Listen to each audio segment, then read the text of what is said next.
Now is the time to incorporate your legs and shoulder exercises into your overall program.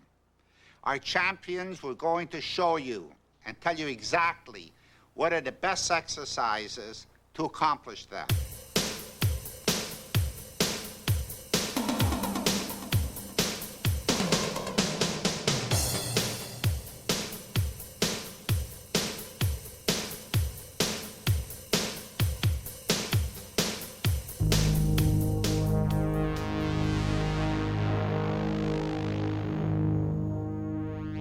Quadriceps are a four-headed muscle, which is located in front of the thigh. It originates at the pelvis and attaches below the knee. The main function of the quadriceps are to straighten the leg. The quadriceps femoris, four muscles on the anterior thigh, extend the leg. The sartorius, which passes obliquely across the anterior thigh, extends and flexes the thigh. The basic one-joint isolation movement for the quadricep involves the straightening of the lower leg, with the knee joint as the primary point of rotation.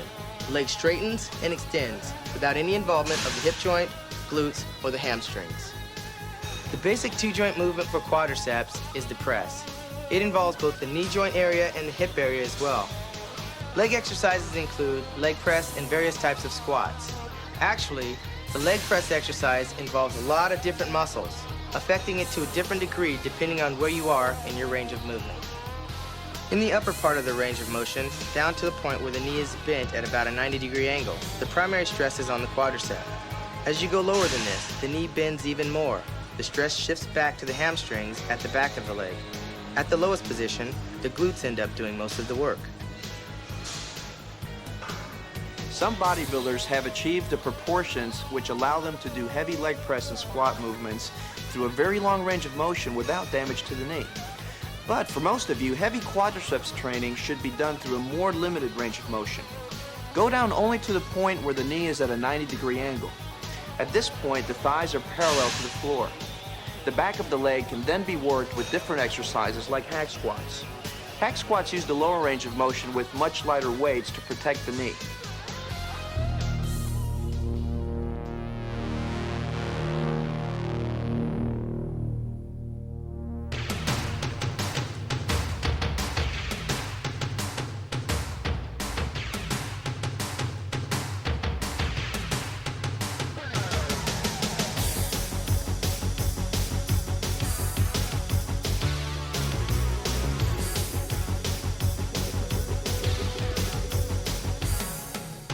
Squats are the primary mass builder for the quadriceps muscles.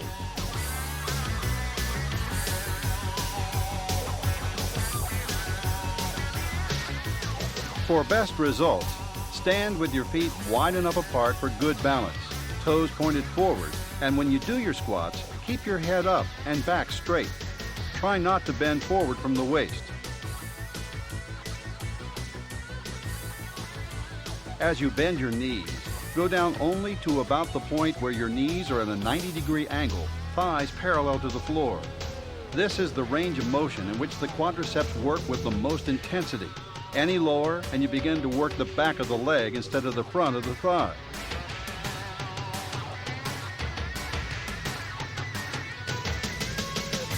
At the bottom of the movement, come to a complete stop, then press back up again to the starting position.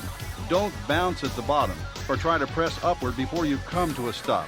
Squats give you great results, but doing an exercise with a heavy barbell balanced across the back of your shoulders means you have to concentrate extra hard on strict technique, complete balance, and full control. One of the exercises where we see a number of injuries is the squat, and the reason being is people forget that the head is the center of balance in their body.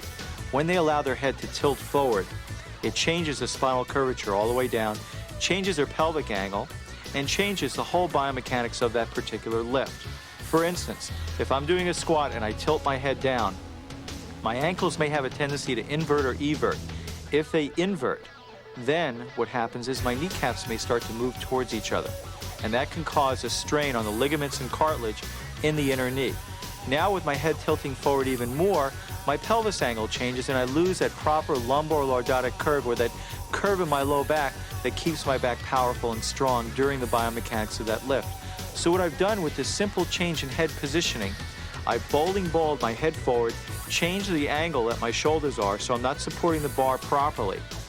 My whole spinal curvature has changed, my pelvic angle has changed, my knees are now valgusing or going towards the center, and my ankles are starting to spin under me. This is injury in the making.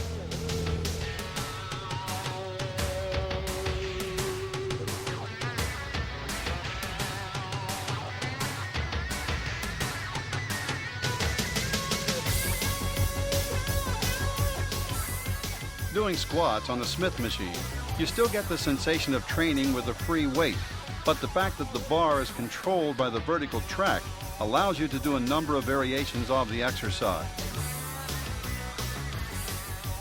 For example, you can vary your foot position.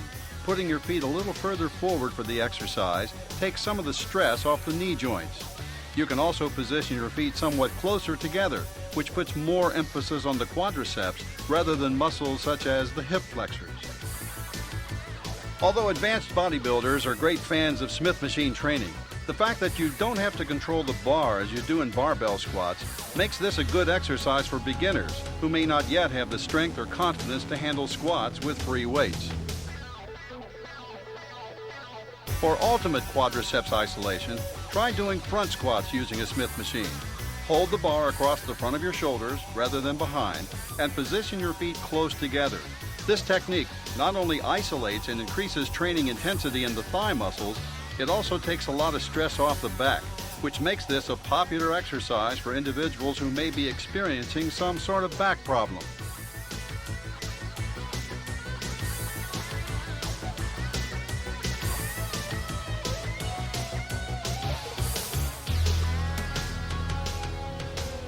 You may consider using a weight belt when you're doing squats in order to stabilize a low back, especially if you have a weak low back area.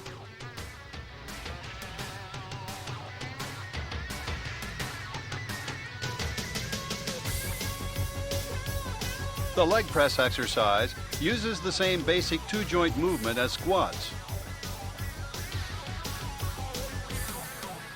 However, since you're using a machine rather than trying to balance a weight across your shoulders, you can generally work more strictly with this exercise and with more weight as well.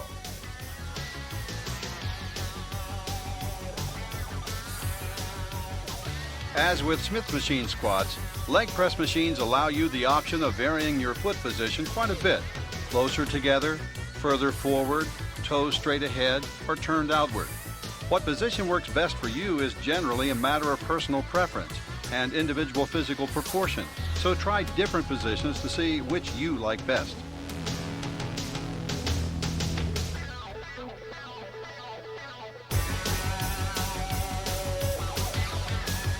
There are many different kinds of leg press machines. Incline as demonstrated here, vertical where you lie on your back and press upward, horizontal, and even standing leg press machines. Basically, they all do about the same thing. Which kind you prefer is largely a matter of individual preference. However, as a general rule, the closer the machine feels to training with a free weight, the better it will usually be for developing fundamental mass and strength.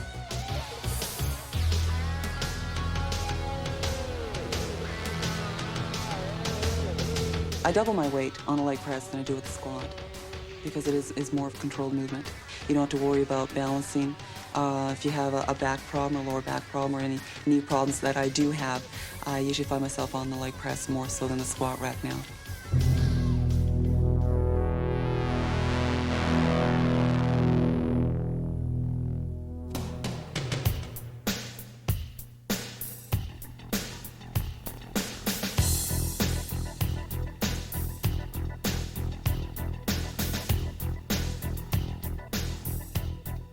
Leg extensions is one of the primary one-joint isolation exercises for the quadriceps.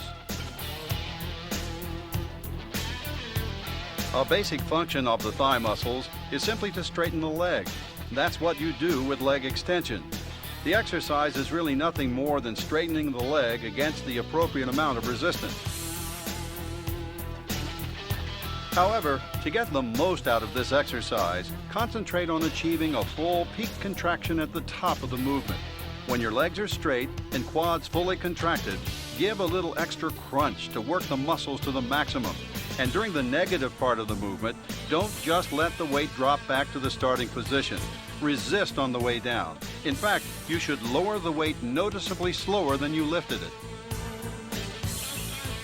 To help get the separation into my quadriceps, I do a lot of extensions, leg extensions, and I make sure that I hold a peak at the top just to make sure you're squeezing everything at the top to get the separations and the cuts out in your legs, and a slower movement to let it down. So you're doing more so of a negative reaction on the down movement and blasting it out and holding that peak at the top.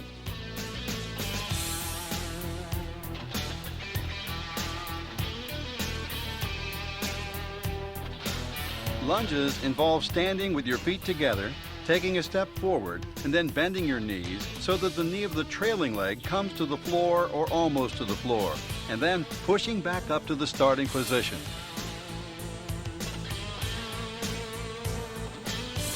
Some bodybuilders like doing a full set of repetitions with one leg, then repeating the exercise with the other leg. Others prefer alternating first one leg and then the other throughout the set. Either way works fine. It's mostly a matter of individual preference. You can do lunges holding a barbell across your shoulders or holding 2 dumbbells by your side, whichever you prefer.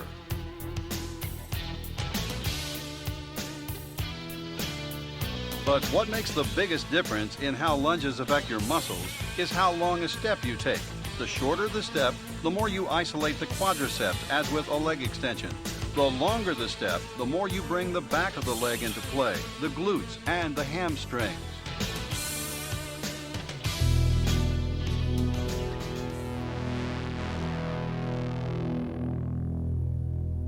The hamstrings are a two-headed muscle which is located in the back of the leg and inserts below the knee.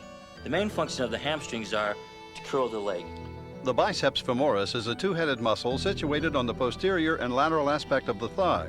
It flexes the leg and rotates it laterally. The gluteal muscles, which form the buttocks, adduct, rotate, and extend the thigh.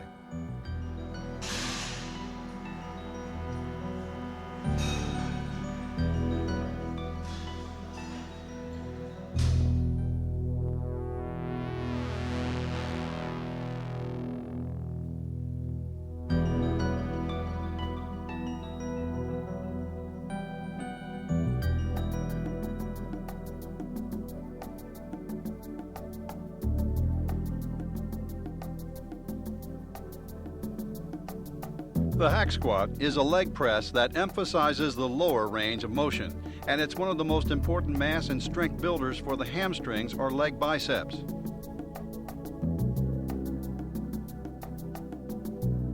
The lower you go in a leg press type movement, the more the back of the leg is brought into play. So with hack squats, it's important to lower your body and bend your legs as much as possible so your rear end comes down and almost sits right on your heels.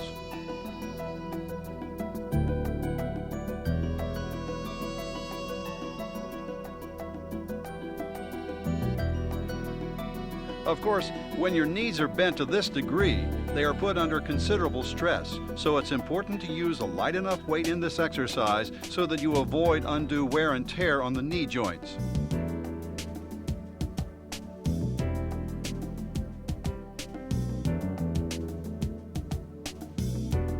To further protect the knees, keep the exercise as steady and controlled as possible. Come to the bottom of the movement, pause, don't bounce. Then straighten the legs and press back upward with a smooth, controlled motion. Your feet should be positioned far enough forward with your weight on your heels rather than on your toes so that the quadriceps are further taken out of the exercise and the stress of the movement is targeted as much as possible on the hamstrings. Incidentally, you can lock your legs out at the top of the exercise, but it really isn't essential. At that point, your quadriceps are doing all the work, and the hamstrings really aren't involved anymore.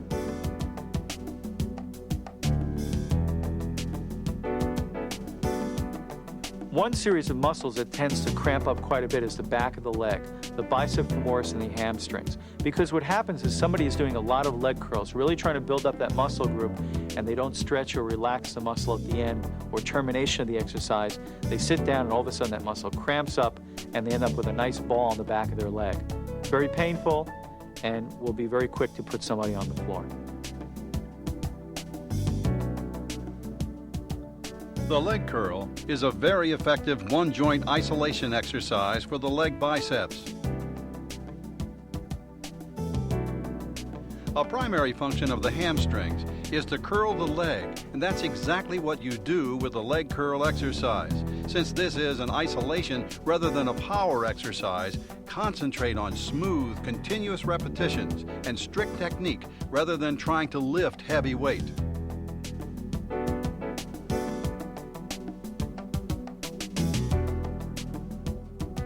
At the top of the movement, try to achieve the maximum peak contraction of the hamstring muscles, and then lower the weight again, resisting all the way, and keeping it under total control all the way to full extension.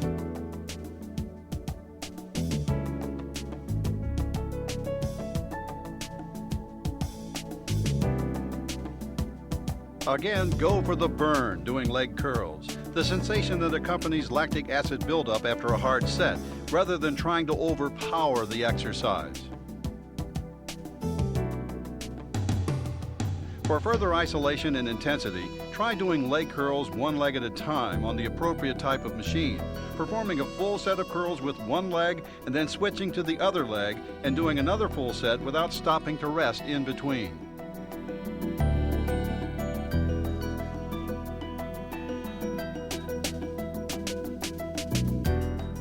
In the old days, they used to have these flat benches, and as you would flex or bend your legs towards you, your pelvis would tend to jump off of the top of the bench. And instead of training your back of your legs, you are now putting tension on your low back. Now they build banks or a bend into these machines to keep your pelvis flush on the bench itself. So now the concentrated effort is going on the bicep femoris and the hamstrings, the back of your legs, versus being transferred to your low back.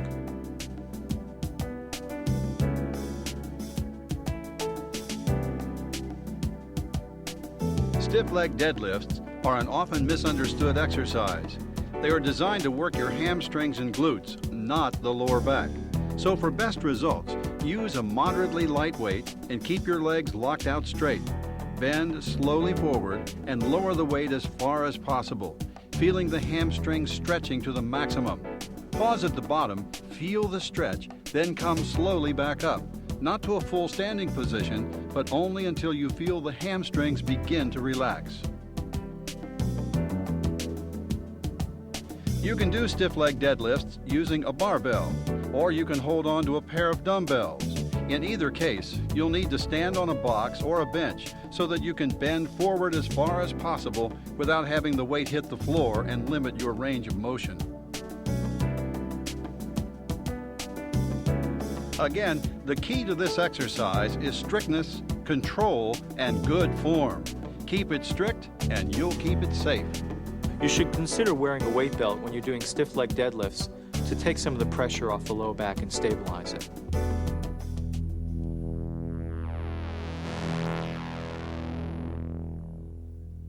The glutes are involved in the movement of the thigh as well as keeping the body in an upright position. In terms of bodybuilding, it's best explained by example. Take a hold of something for support. Then squat all the way down to the ground, keeping your feet in a flat position. When your rear end is almost touching the floor, pause. Then, when you first begin to stand up, that very first movement, that's a direct action of the gluteus maximus.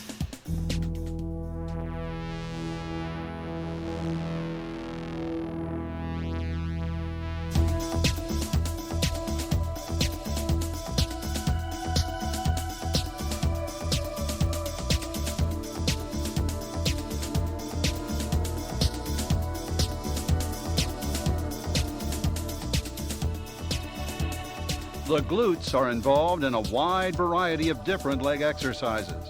When you do squats or leg presses, you're working your glutes. When you do hack squats or long stride lunges, they come even more into play. However, you'll frequently see individuals in gyms, a majority of them usually women, doing various kinds of leg exercises with pulleys and cables and using exotic-looking machines in an effort to firm and tone their glutes. But these exercises are far less effective than the ones we've already illustrated, especially deep hack squats where your rear end comes down and just about sits on your heels or touches the floor.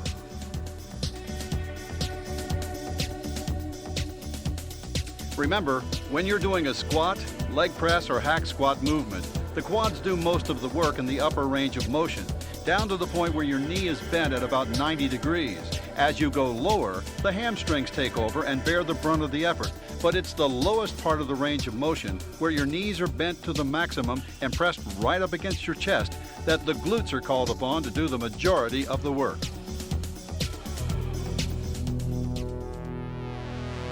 Leg routine number 1. Barbell squats. 4 sets of 8 to 10 reps.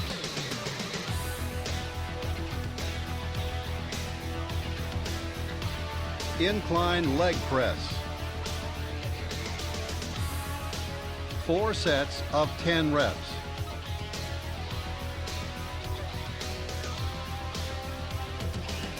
Hack squats.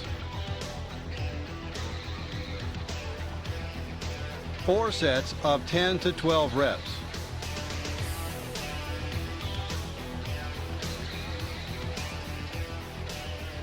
Leg extensions.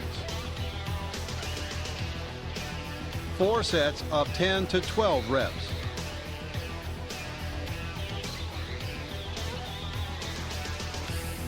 Leg curls. 4 sets of 10 to 12 reps. For me, I do need to put more effort into my legs than other parts of my body. I get real lean in my upper body, where my lower body is just a little bit slower. It just likes to hold the muscle and maybe a little bit more fat compared to the other ratios in my body. If I'm training my legs twice a week, I'll train them heavy the first time and then light the second time. This way I'm able to maintain the size that I have but shape what I have and make it more prettier. So the first day I would do my bulk exercises, which are the squat and the leg press. And on my lighter days, I would do my shape exercises like my leg extensions and lunges. Leg routine number 2. Smith machine squats. 4 sets of 10 reps.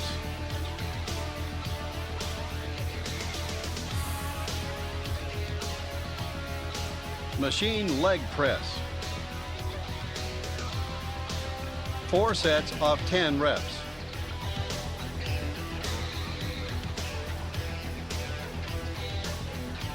Lunges. 4 sets of 12 to 15 reps each leg.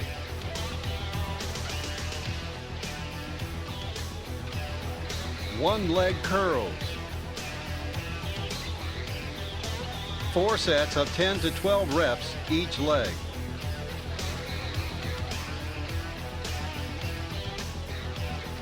Stiff leg deadlifts. 4 sets of 10 reps.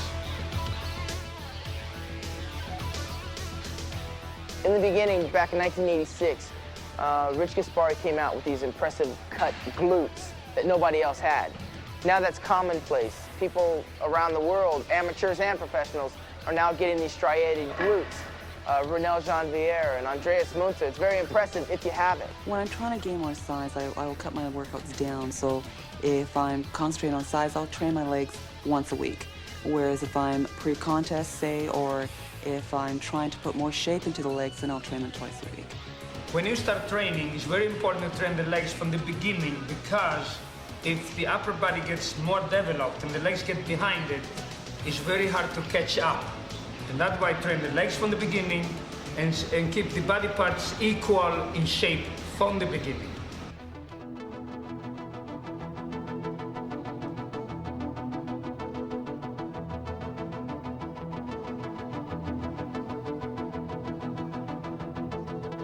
The function of the deltoid muscles of the shoulder is simply to lift the arm.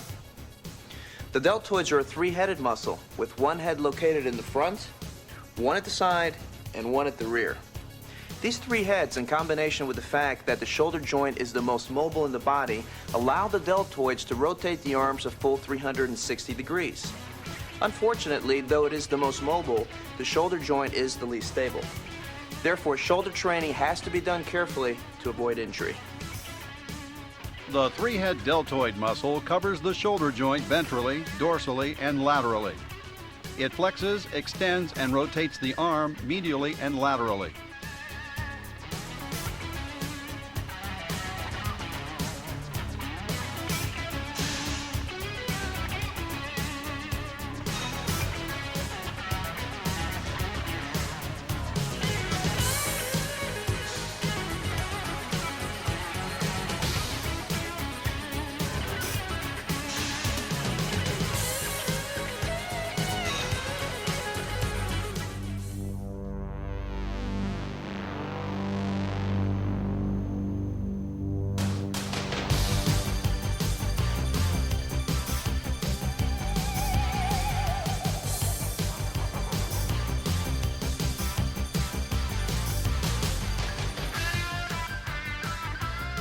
The military press is the most traditional of shoulder exercises. Individuals have probably been lifting objects overhead to develop and demonstrate strength since the dawn of history or before. You can picture cavemen hefting logs and rocks overhead to show off their physical prowess.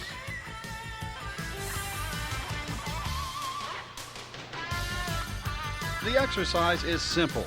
After cleaning the weight or taking it off a rack, press it upward from shoulder height to full extension overhead. Then lower it back to the starting position. One important variable is how wide you grip the bar. You need a wide enough grip to work the shoulders without too much participation on the part of the triceps. Too narrow a grip tends to involve too much triceps rather than concentrating fully on the shoulders. Lifting a weight overhead, balance and coordination are extremely important. Lift the bar smoothly and under full control. Never jerk or throw the weight around. When you're doing front presses or military presses, you're working more on just your front head of your delts when you're working out.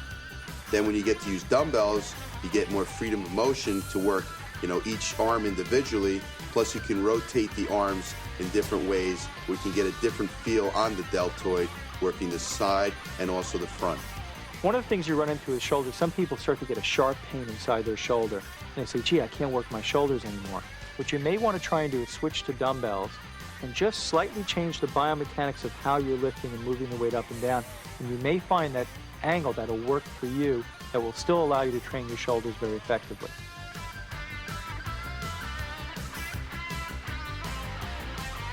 Dumbbell presses allow you to work each side of the body independently, so that each side is forced to work with full intensity.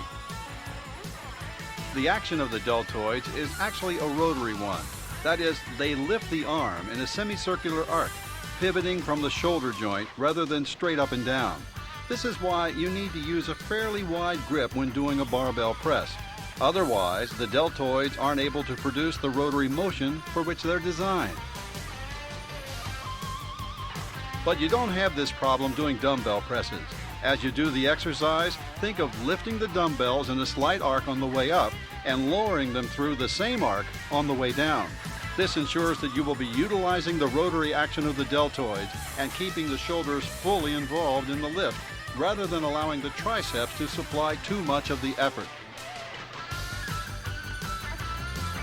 As with any dumbbell movement, for maximum safety and effectiveness, take extra care to concentrate on controlling and balancing the weights throughout the entire range of motion of the exercise.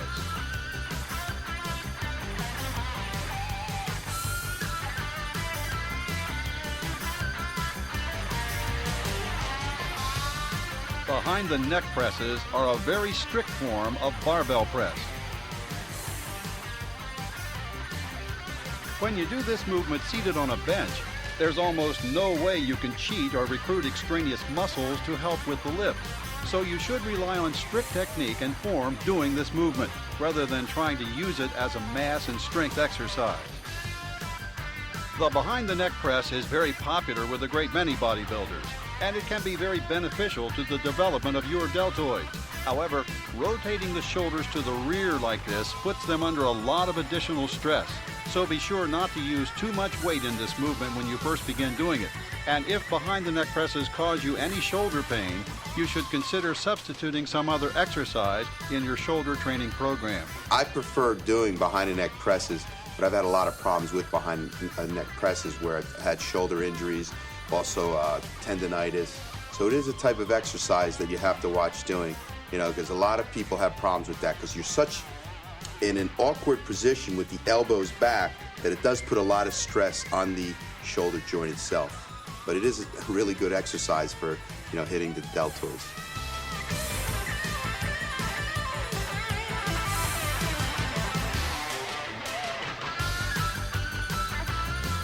Doing shoulder presses using a Smith machine gives you the advantage of lifting directly against the force of gravity, which is the best way to stimulate maximum muscular development while not having to control and balance the weight as you would using a barbell.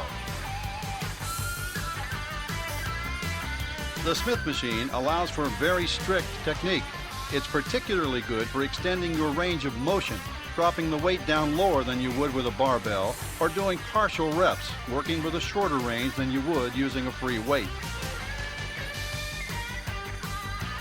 With the Smith machine, you can do military presses or behind the neck presses with equal facility. In fact, it's particularly effective for behind the neck presses because having the weight fixed in vertical tracks reduces the stress on the shoulder joint and therefore reduces the chance of injury to the deltoids. Smith machine presses are not by and large a substitute for barbell presses, but they make an excellent alternative.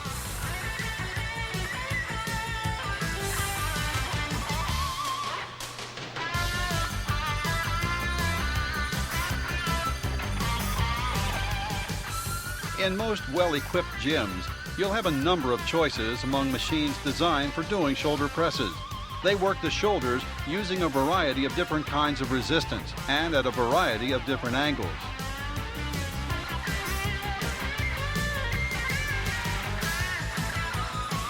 As a rule, machines are most useful for doing strict full range of motion movements, using moderately light weights and keeping your repetitions relatively high.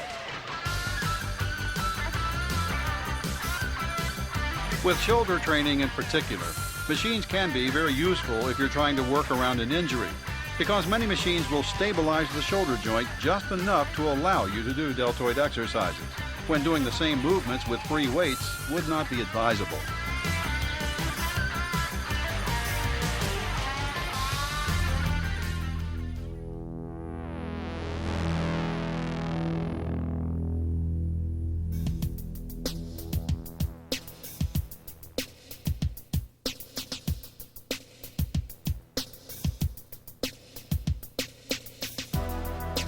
Dumbbell laterals are a one-joint isolation exercise in which the deltoids work directly through the rotary range of motion they were designed for. To train the side deltoids, you need to lift the weights directly out to each side, with your arms almost fully extended. You should feel the rotation of the shoulder joint with the weights moving in an arc rather than being lifted upward in a straight line. As you lift, concentrate on keeping the palms face down toward the floor. In fact, if you pronate your wrist slightly, that is, turn your hand so that your thumbs move downward, almost like pouring water from a kettle, you'll be able to isolate the side delts that much more specifically. Doing dumbbell laterals in a seated position, as demonstrated here, keeps the exercise particularly strict. However, many bodybuilders prefer to do standing dumbbell laterals. This is fine as long as you don't allow your upper body to sway too much so that you cheat the weight up and not work your shoulders hard enough.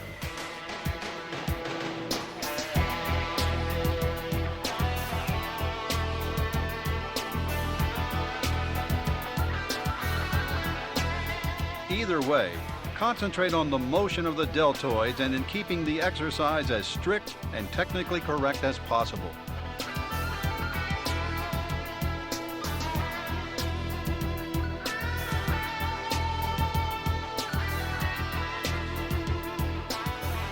I think as long as you can come up on the side lateral and really stress the side delt by tensing it as hard as you can still get, good development on the side head. You can cheat slightly, but when you come up, you have to really tense the side head.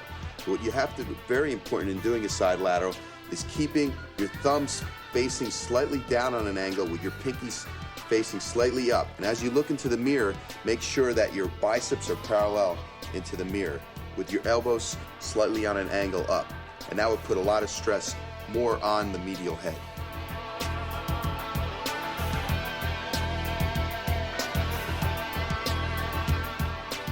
One-arm dumbbell laterals are done using the same form as regular dumbbell laterals, except that you work only one side of the body at a time.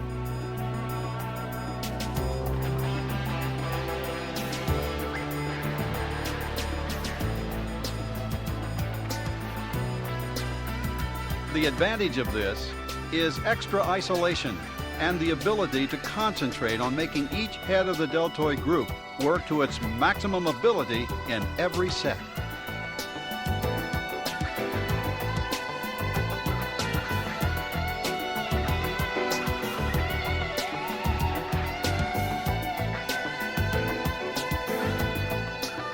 Cable laterals are an even stricter form of lateral exercise.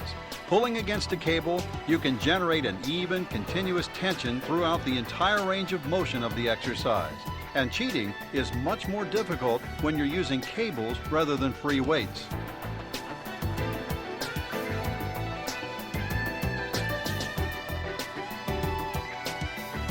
The technique is the same.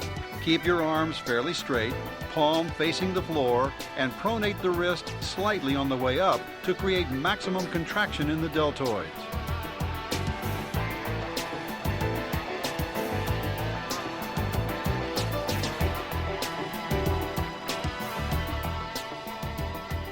There are actually a number of ways of doing cable laterals.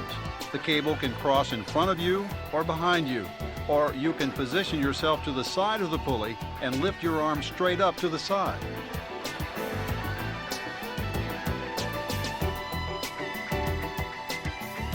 But with all cable laterals, concentrate on feeling a continuous, even movement throughout the range of motion of the exercise and achieving a total peak contraction at the top of the exercise to develop maximum stimulation of the deltoid muscles. Usually, say 6 to 8 weeks before a show, I use more of the cable movements. Cable movements would put even more of that carved look into the delt, more of that, we call like those scratches that you have in the deltoid muscle that you would get right before a competition. It's not something that you would do for mass, but it's something you would do to give you more of that look, of that definition on the delt where you can see each individual muscle strand on the deltoid. Machine laterals work the deltoids with the resistance mechanism rotating to correspond to the rotational action of the shoulder joint itself. Again, this is not a mass builder, but best for moderate weight, relatively high rep or very high rep pumping sets at the end of your shoulder workout.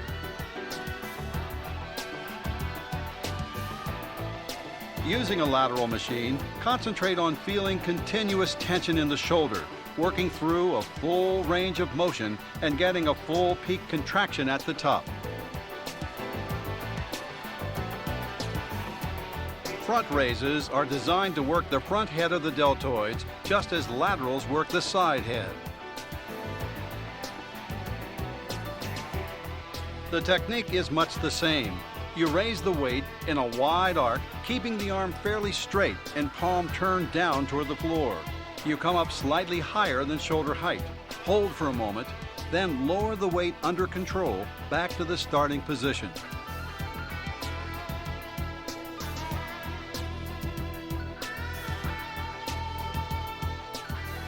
One mistake that's frequently made with front raises is lifting the weight too far out to the side. You don't actually want to lift it straight up from the shoulder. Instead, bring the dumbbell in slightly toward the center line of your body until you feel the front head of the deltoid doing most of the work.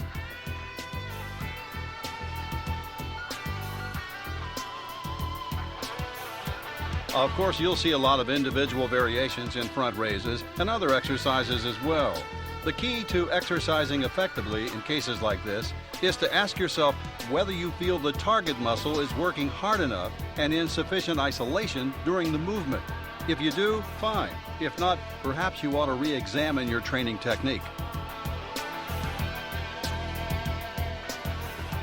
Upright rows involve the action of the front deltoids as they lift a bar up in front of you.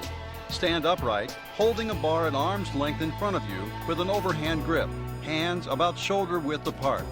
Lift the bar straight up along the line of your body to about shoulder height. Hold for a moment at the top, then lower the weight under control back to the starting position. This isn't an exercise where you want to use a great deal of weight. Instead, try to do the movement using very strict technique, lifting and lowering the bar under full control at all times.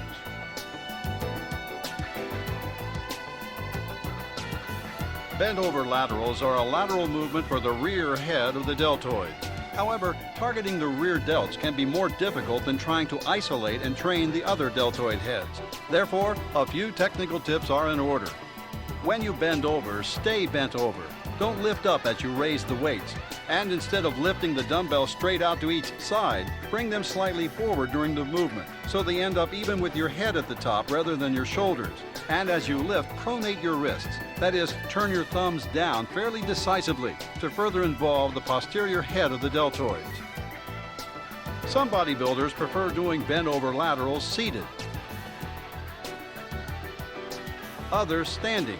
Seated is somewhat stricter, but the pressure on your diaphragm makes breathing more difficult.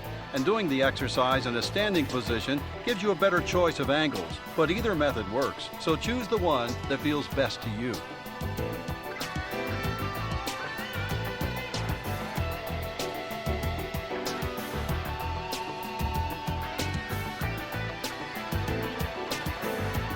Bent over cable laterals are done very much like bent over dumbbell laterals. As you bend over and raise your arms to the side, the rear head of the deltoids is called upon to do most of the work in the lift. As with any other bodybuilding exercise, you'll make the fastest progress by learning to feel exactly which muscles are involved in any movement you're doing, and make whatever adjustments to form or technique are necessary to focus the maximum training intensity on the muscles you're trying to develop.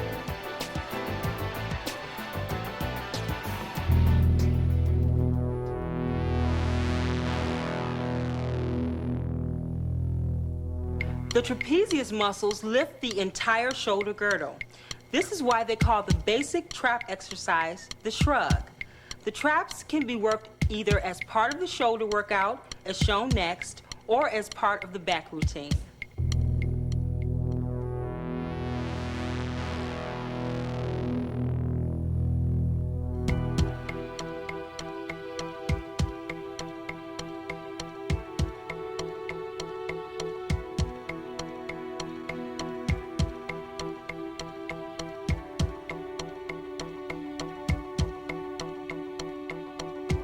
The shrug movement is one of the simplest in bodybuilding. The basic function of the trapezius muscle is to lift the entire shoulder girdle.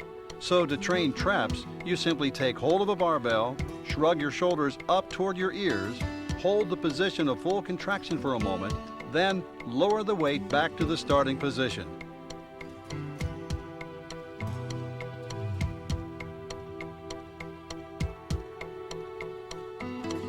Some bodybuilders have been known to neglect traps when they first start training.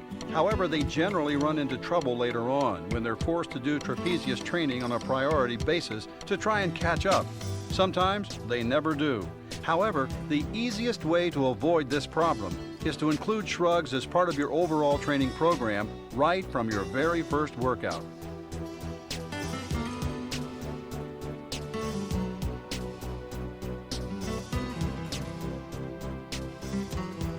One alternative to barbell shrugs is to do shrugs using dumbbells for resistance.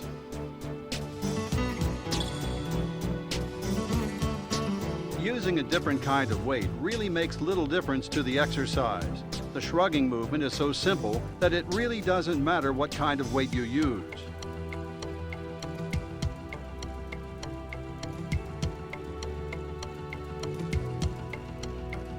Using dumbbells may be more convenient if you have a rack of heavy dumbbells right in front of you to choose from.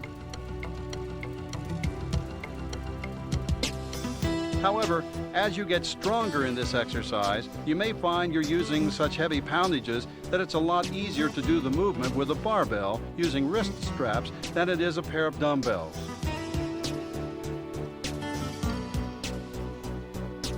Again, this is a matter of personal preference and individual choice. Shrugs are so simple, it's hard to do them incorrectly.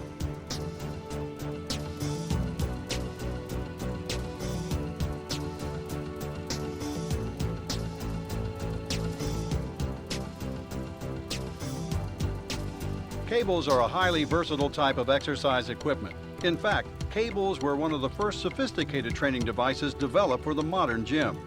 Gravity works up and down, but using a cable and pulleys, you can change the angle of resistance from vertical to horizontal or anywhere in between. By substituting a short handle attached to a cable for a barbell, you can use cables to do shrugging movements as demonstrated here. The shrugs are done the same as with free weights. You pull your shoulders up as far as possible to your ears, then slowly release and lower them again, resisting the pull of the weight all the way down. Incidentally, you can also do shrugs on a variety of machines. For example, the bench press station on universal type training equipment generally provides handles at just about the right height to allow you to take hold of them and do shrugging exercises. In any event, remember that the type of equipment you use in an exercise is generally less important than how that movement feels, or rather, how you can make it feel.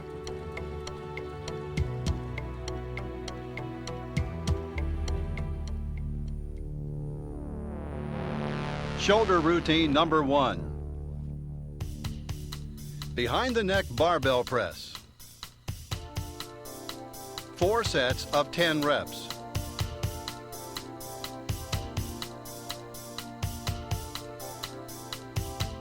Dumbbell or machine laterals. 4 sets of 10 to 12 reps.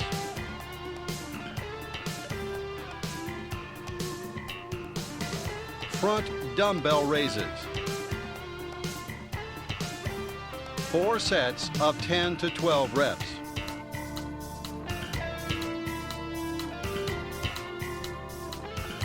Bent over laterals. 4 sets of 10 to 12 reps.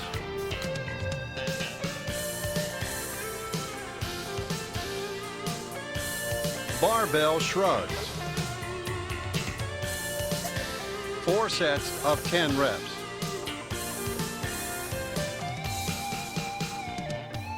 One of the things is that you have to work proper technique. And I wasn't using the proper technique exactly, so I was hitting a lot more of my front delts instead of my side or medial delts. So then I had to really concentrate on the side lateral movements, doing the movement correctly so that I could really get that wideness on the medial head so that when you're on stage, you have that appearance of looking a lot wider. With that wider appearance, you'll make your waist look smaller and look more symmetrical. Shoulder routine number 2. Seated dumbbell press. 4 sets of 10 reps.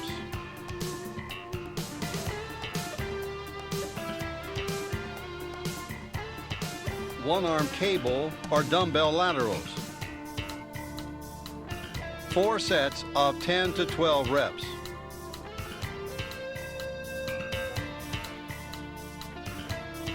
Upright rows. 4 sets of 10 to 12 reps.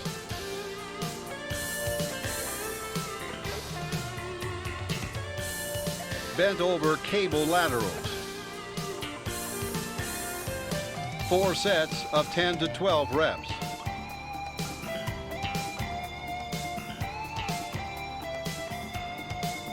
Dumbbell or cable shrugs. 4 sets of 10 reps.